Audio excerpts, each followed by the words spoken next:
Buenos días, buenas tardes, buenas noches. Estamos en tiempo de elecciones. Esta noche vamos a conversar con la asambleísta electa de la Revolución Ciudadana, Yairén Noriega. Yairén, buenas noches, ¿cómo está usted? Un gusto saludarle. Hola, ¿qué tal? Buenas noches con todos y todas. Gracias por la invitación. Sí, vamos a tener una entrevista rápida con usted, está con muchas actividades. Yairén, ¿cómo ve usted esta segunda vuelta electoral donde vamos a elegir presidenta o presidente? Bueno, la verdad es que nosotros como Revolución Ciudadana estamos sumamente entusiasmados con esta segunda vuelta, en la medida en que es, por supuesto, una oportunidad para que podamos exponer el plan de gobierno de Luisa González, que sin lugar a duda es el plan de gobierno que este país necesita en un momento de altísima incertidumbre, en un momento de, digamos, de muchísima violencia, de crisis de seguridad, de crisis económica.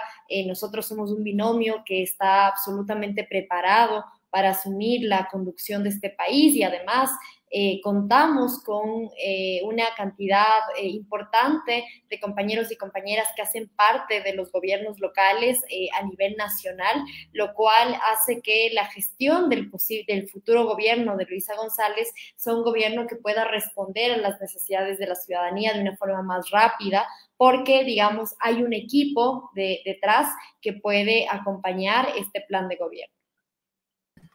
Yairén, deben estar trabajando durísimo ustedes para conseguir 1,5 millones de votos y con eso ganar la elección de la segunda vuelta, Yairén. Sí, por supuesto, nosotros estamos trabajando sin descanso, estamos buscando voto a voto, estamos comunicando las propuestas que nosotros tenemos para este país. Una de las que a mí me entusiasma más tiene que ver con, por ejemplo, con nuestra propuesta de primer empleo, que es una propuesta en la cual vamos a invertir 67 millones de dólares para crear 50,000 plazas de empleo para jóvenes. Y lo que busca este programa de Mi Primer Empleo sea que el primer empleo de un joven sea un empleo a medio tiempo, pero obviamente con todas, digamos, las seguridades, los derechos laborales, y que el sueldo de este joven que trabajaría en una empresa privada, la mitad de ese sueldo sea asumido por el Estado. Entonces, de esa forma nosotros logramos que los jóvenes primero tengan su primera experiencia laboral y segundo, reactivar la economía también de la mano del sector privado. Entonces, propuestas como esa, propuestas como la de inyectar 240 millones de dólares, devolver el presupuesto a las universidades en este sentido, es algo que nosotros estamos sumamente enfocados para que los jóvenes puedan efectivamente tener un futuro de mayor dignidad en este país. Yairén, ¿se puede concretar, se puede realizar, efectivizar esta propuesta de generar empleo que ofrece Luisa González? Por supuesto, claro que sí. De hecho, nosotros, y esto es algo que hemos demostrado como Revolución Ciudadana, y es que lo que nosotros prometemos, lo que nosotros proponemos en campaña se cumple, y muestra de ello es la importantísima gestión que están haciendo ya nuestros compañeros dentro de los gobiernos locales. Si ustedes se fijan, la provincia del Guayas tiene ahora mismo el primer sistema de cuidados de Ecuador, que es un programa de la prefecta Marcela Guiñaga, que se llama Cuidando Vidas, perdón, que lo que busca es cuidar a las mujeres que son cuidadoras en sus hogares, ¿no? Eso es muy importante desde el primer sistema de cuidados en el país. La semana pasada también nuestro compañero Pavel Muñoz inauguraba el primer centro de telemedicina, de teleatención, de teleconsulta digamos, para prevención del suicidio, ¿no? Teleconsulta en salud mental. Este es el primer centro que se abre en el país, y así le podría contar otras experiencias de gobiernos locales de la Revolución Ciudadana que ahora mismo están demostrando que lo que se ofrece en campaña son en el futuro, digamos, programas, proyectos que se cumplen para mejorar la vida de sus ciudadanos y sus ciudadanas. Y otro trabajo, otra oferta que tiene que realizar Luisa González en caso de ser electa presidenta es que Ecuador vuelva a recuperar la paz, que seamos un país seguro, un país seguro. ¿Se puede recuperar la seguridad en nuestro país, Yairen? Por supuesto, claro que sí, y de hecho nosotros y nosotras estamos comprometidos en que eso suceda, porque sabemos que si no existe seguridad, si no existe un programa, un plan real para recuperar la seguridad en este país, no habrá economía que resista. De hecho, veíamos que en Guayaquil, por ejemplo, o en otras ciudades del país, ha subido muchísimo, digamos, el precio, por ejemplo, de la canasta básica, porque los emprendimientos, ¿no? Las tiendas del barrio, los puestos en los mercados están sufriendo muchísima extorsión, ¿no? Y en ese sentido lo que sucede es que los productos se encarecen porque no, digamos, el precio final, ¿no? Termina afectándose dado que las personas tienen que pagar a los vacunadores, porque lo que sucede en este país es que si no se paga ese precio de, digamos, de extorsión, simplemente te matan. Entonces, mucha gente está migrando incluso por esa razón, lo que también termina de una u otra forma afectando primero, obviamente, digamos, a las familias, a la composición familiar de los ecuatorianos y las ecuatorianas, pero también tiene un impacto real y significativo en la economía del país, por lo cual para nosotros recuperar la seguridad es fundamental. Para ello se ha planteado una inversión de al menos 500 millones de dólares para recuperar el control de las prisiones. Hemos visto cómo en este país las prisiones se han convertido en centros de operación de las mafias, de las bandas criminales, y eso es algo que para nosotros es una prioridad, recuperar el control de las cárceles. Estos 500 millones de dólares también tienen que estar destinados a rehabilitar las unidades de policía comunitaria, rehabilitar también y reparar todos los patrulleros que haga falta, porque en este país 6 años de abandono nos ha costado muchísimo, al punto en que, digamos, los propios vecinos y vecinas tienen que hacer digamos, hacer vaca prácticamente para que pueda el patrullero tener gasolina, para que el policía pueda tener, digamos, dónde dormir, dónde vivir, y ese tipo de cosas hacen que la policía no pueda hacer el mejor trabajo posible, así que también, digamos, esos recursos pensamos destinarlos en ese sentido, recuperar los sistemas de inteligencia en este país y, por supuesto, también nosotros estamos planteando de una seria reforma a la Policía Nacional, porque obviamente no podemos generalizar, pero sí han existido casos escandalosos en los cuales la propia Policía Nacional está involucrada en el cometimiento de ciertos delitos o el propio tema de, digamos, el armamento que ingresa, que ha ingresado a las cárceles, es armamento que tiene que pasar o que no ha sido controlado, ¿no? Por la propia Policía Nacional, por el propio SNAI, como lo vimos hace un par de semanas. Así que eso para nosotros es una prioridad, sabemos cómo hacerlo, lo estamos demostrando. Usted verá en la ciudad de Quito, Pavel Muñoz, sin que sea su competencia, ya empezó la rehabilitación de ciertas unidades de policía comunitaria con el apoyo de la empresa privada también, para que la seguridad pueda volver a Quito y obviamente en el futuro con Luisa González como presidenta también al país entero. Yairen, usted es una asambleísta joven, por lo tanto, usted, ¿qué le podría decir usted a los jóvenes que desde los 16 años ya votan aquí en Quito, votan en Ecuador y que será un voto muy importante en estas elecciones del 15 de octubre, Yairen? Sí, totalmente de acuerdo. Para la Revolución Ciudadana, los jóvenes no significan un número más. No, no es el sector al que hay que llegar por compromiso o por ganar esos votos que se necesitan para esta segunda vuelta, sino históricamente para la Revolución Ciudadana los jóvenes han significado el motor de transformación de este país, una apuesta por el presente y por el futuro del Ecuador. Eso además lo dice nuestra Constitución, y en ese sentido, digamos, nuestra apuesta política es invertir todos los recursos que sean necesarios, por ejemplo, para recuperar la educación pública, gratuita y de calidad en este país. Además, frente a una propuesta, la del señor Daniel Noboa, que es una propuesta que apunta a la privatización, que apunta a un modelo de país donde solamente unos pocos privilegiados puedan lograr tener educación superior, educación universitaria, lo que nosotros estamos proponiendo es fortalecer las universidades públicas con dinero del Estado para que los jóvenes, todos los jóvenes puedan cumplir sus sueños independientemente de cuánto dinero tengan en sus bolsillos.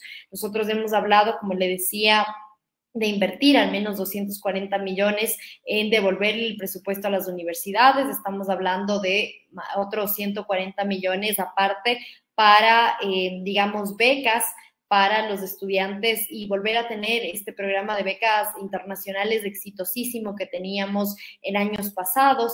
También estamos hablando de crear un instituto técnico tecnológico virtual para que aquellos jóvenes que no puedan asistir, digamos, de forma presencial a las clases en la universidad, no se queden sin estudiar y que puedan acceder a un instituto técnico tecnológico que, digamos, también sea público y gratuito. Para la ciudad de Quito nosotros tenemos una propuesta fundamental que tiene que ver con la creación de la Universidad del Sur para digamos, para aumentar los cupos en las universidades y para que el sur de la ciudad, donde además es el sector más, digamos, más habitado de Quito, pueda también los jóvenes no tener que trasladarse o viajar una hora para poder llegar a la universidad central u otra universidad que queda más en la zona céntrica de la ciudad, sino que puedan también tener la oportunidad de estudiar más cerca, ¿no?, de sus hogares. Hemos visto con tristeza también que hay un número importante de deserción escolar, algo que nosotros habíamos superado en años anteriores. Habíamos aumentado la matrícula en la escuela, la matrícula en el colegio y por ende se aumentaba la matrícula o más bien el deseo de los jóvenes de tener un cupo en las universidades. Ahora lo que vemos más bien es que los niños, los jóvenes están desertando del sistema de educación. Ahí existen varias razones. Existe, digamos, la migración como una de las razones dolorosísimas de que los niños estén abandonando el sistema educativo. Hemos visto que la inseguridad también es otra de las razones que ahora hace que los niños, digamos, no asistan a clase, y también la falta de recursos económicos. Así que nosotros estamos planteando también presupuesto para que los niños y jóvenes puedan volver efectivamente a las aulas escolares, a las aulas de clase. Irene, a propósito del ingreso de los jóvenes a las universidades, el presidente saliente Guillermo Lasso ofreció libre ingreso a las universidades, pero eso simplemente fue un cuento que le permitió tener muchos votos. Ahora, y también culpaban al expresidente Correa de que él es el culpable de que los muchachos no puedan ingresar a la universidad. Ahora, ¿cómo va a ser ese ingreso en un eventual gobierno de Luisa, Irene? Mire, es lamentable y es doloroso que el libre ingreso haya sido una mentira del señor Guillermo Lasso en el año 2021, y es aún más irresponsable que la propuesta del señor Daniel Noboa sea una propuesta casi que copiada y pegada de lo que ofreció el presidente Guillermo Lasso en el año 2021, que tenía que ver con eliminar CENESID, como si eliminar una Secretaría de Educación Superior fuera a darles a los jóvenes la posibilidad de cumplir sus sueños. Eso es demagogia barata y es además jugar con los sueños, con las esperanzas, con las expectativas de miles de millones de jóvenes que en este país no tienen oportunidades y quieren ingresar a la universidad. Por eso nuestra propuesta es 240 millones devolverles a las universidades públicas para que existan más cupos universitarios. Y respecto al tema del ingreso, decirle que ahora mismo el ingreso, como lo ha planteado el señor Guillermo Lasso, que nunca fue libre ingreso, que nunca se eliminó el examen, porque hasta hace un par de meses yo tuve la oportunidad, yo era legislador en el periodo pasado, y tuve la oportunidad de fiscalizar el ingreso, el proceso de ingreso que se generó en este último periodo.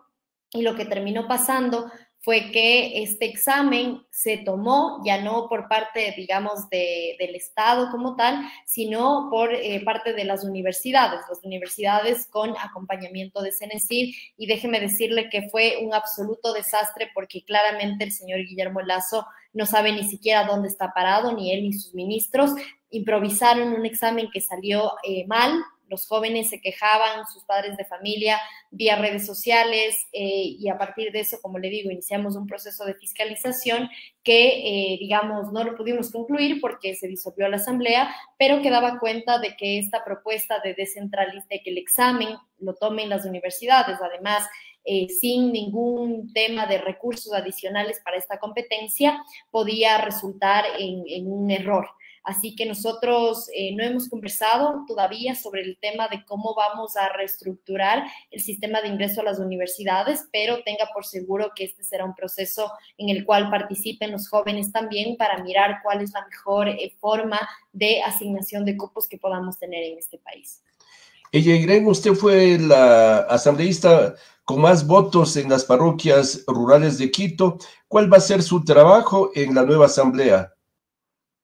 A ver, nosotros ganamos la Asamblea Nacional con una propuesta que se llamaba Todos a las Aulas, que esta fue una iniciativa que surgió con una propuesta legislativa, pero que en el transcurso, digamos, de la campaña, junto a conversatorios con jóvenes, con mucha conexión con ellos en redes sociales, terminaron siendo 5 propuestas legislativas.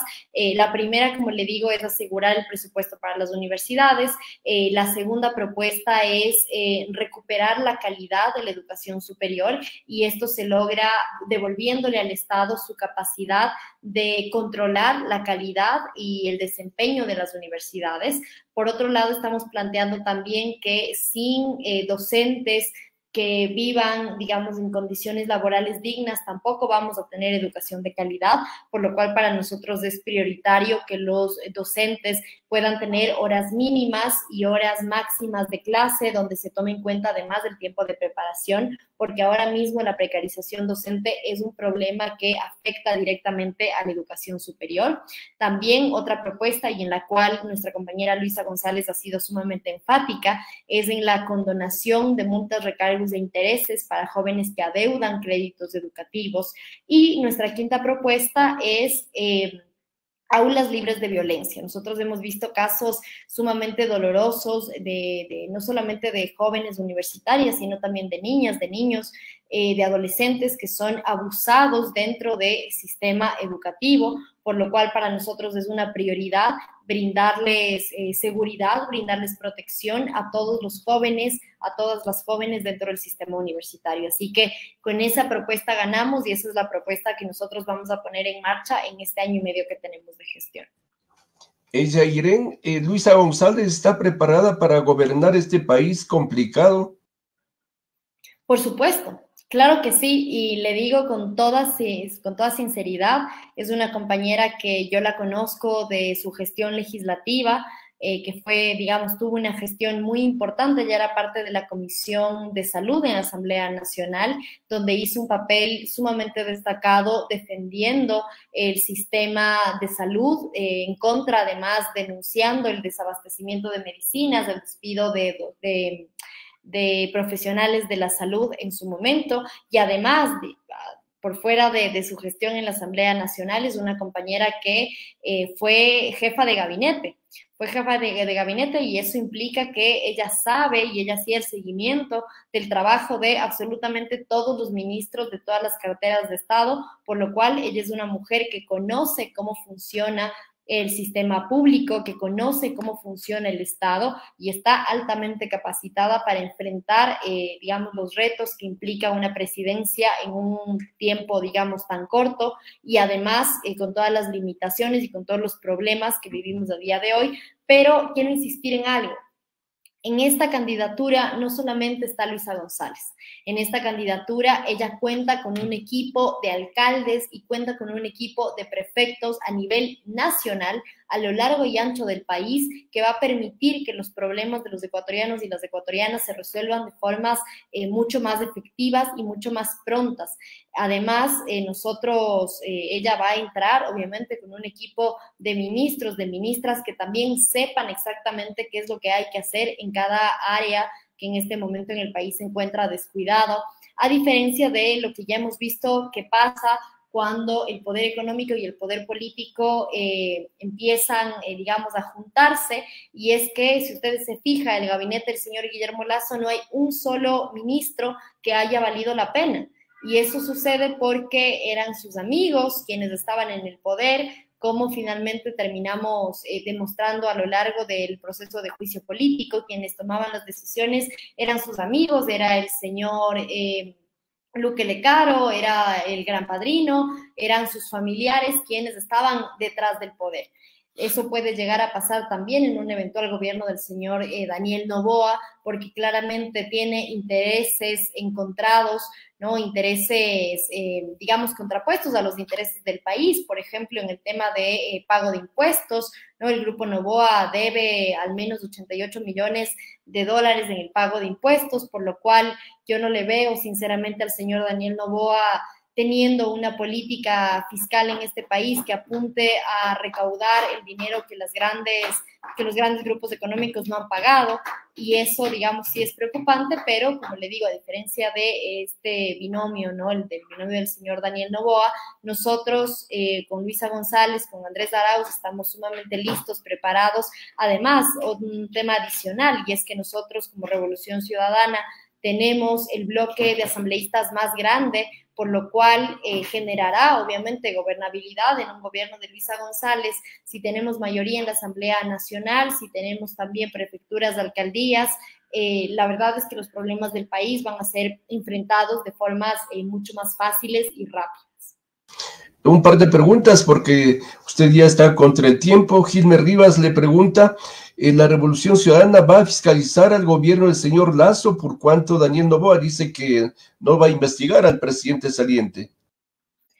Mire, nosotros hemos sido sumamente claros. Este país necesita justicia, este país tiene que dar un mensaje de no impunidad a aquellos gobernantes que se han dedicado solamente a saquear este país, a gobernantes que se han dedicado a satisfacer intereses personales, intereses familiares, y no intereses, digamos, colectivos, como corresponde a un presidente que de verdad pueda hacer su trabajo. Sin embargo, de ello, para nosotros en este momento la prioridad número uno es devolverle a este país la seguridad, el empleo, los sistemas de protección, de bienestar, pero sin dejar de decir, obviamente, que la justicia tiene que acelerar sus procesos. La justicia tiene que poner en su lugar a las personas que ahora mismo están libres cuando digamos, podrían ser implicados en unas tramas impresionantes de corrupción. Vimos hace unos días también fotografías de familiares, ¿no? Del señor Guillermo Lasso, que estuvieron involucrados en el caso del informe que filtró la Policía Nacional, en el caso de la mafia albanesa y demás, absolutamente libres, sin ninguna restricción, viajando por el mundo, sin, digamos, un proceso efectivo de fiscalización, un proceso efectivo de justicia, por lo cual el llamado en este caso es a la Fiscalía General del Estado, a la señora Diana Salazar, a que se ponga a trabajar, a que ponga su equipo realmente a disposición de lo que en este país se necesita, que es justicia, no solamente para un caso, ¿no? Como el caso del señor Guillermo Lasso, sino también para los miles de casos que ahora mismo se encuentran en impunidad y que no han encontrado, digamos, justicia en este país. Una última pregunta. Luisa González, ¿mantendrá la dolarización, Yairen? Por supuesto, claro que sí. Y le digo con total seguridad, nosotros como binomio, como Revolución Ciudadana, de hecho, la bancada de la Revolución Ciudadana en el periodo pasado con nuestro compañero Pavel Muñoz, en su momento asambleísta, presentamos una propuesta de enmienda constitucional para que el dólar sea catalogado en la Constitución como la moneda oficial en este país. Nosotros, ya lo ha dicho Luisa, lo ha dicho Andrés, Es imposible, es indeseable que en este momento salgamos del esquema de la dolarización, por lo cual eso no se pone en riesgo en nuestro proyecto político. Lo que sí, más bien, la propuesta de Daniel Noboa, que es básicamente reciclar propuestas económicas del ahora presidente Guillermo Lasso, dice, por ejemplo, que va a eliminar el impuesto a la salida de divisas. Eso sí que pone en riesgo la dolarización, dado que la dolarización es un sistema, no ser una moneda propia nuestra, necesitamos dólares que vengan de fuera circulando en la economía para que este sistema se pueda sostener como, digamos, la dolarización. Si nosotros eliminamos el impuesto a la salida de divisas, lo que estamos digamos, provocando, estamos estimulando, es a que los grandes grupos económicos saquen dinero de este país sin pagar un solo centavo de impuestos y que ahí sí, digamos, la dolarización se vea en riesgo. La última, ¿por quién votará usted el 15 de octubre, Yairen? Bueno, es un poco obvio, mi respuesta es por la única mujer, por la única candidata que ha demostrado estar preparada, por la única candidata que tiene no solamente ella como individua, digamos, la capacidad de poder sacar adelante el país, sino que además cuenta con un equipo de trabajo en prefecturas, en alcaldías a nivel nacional y que además tiene un plan de gobierno que está enfocado, enmarcado en devolverle a los ecuatorianos y a las ecuatorianas la paz, el empleo, la seguridad y por supuesto el bienestar. Es el único binomio que tiene la posibilidad de devolverles los sueños a los jóvenes, de devolverles a los padres y a las madres de familia el empleo, de devolverles a nuestros niños sus sueños del desayuno escolar, a que vivan infancias libres de violencia, una violencia que a día de hoy asesina a un niño cada 26 horas, ¿no? Por bala perdida, por masacres, por una serie de eventos violentos que hemos visto en este país. Nuestros niños están corriendo peligro grave y serio, por lo cual nosotros estamos preparados como Revolución Ciudadana, con Luisa González a la cabeza, para poder acabar con esta pesadilla y que en este país los sueños de los ecuatorianos vuelvan a tener un lugar. Muchas gracias, recomendatoria, por este mensaje que acaba de llegar. Esta noche hemos conversado con Yairen Noriega, quien es la asambleísta electa de la Revolución Ciudadana. Yairen, muchas gracias por la entrevista y por su tiempo. Muchísimas gracias a ustedes. Un abrazo. Buenos días, buenas tardes, buenas noches. Pronto volveremos con más entrevistas.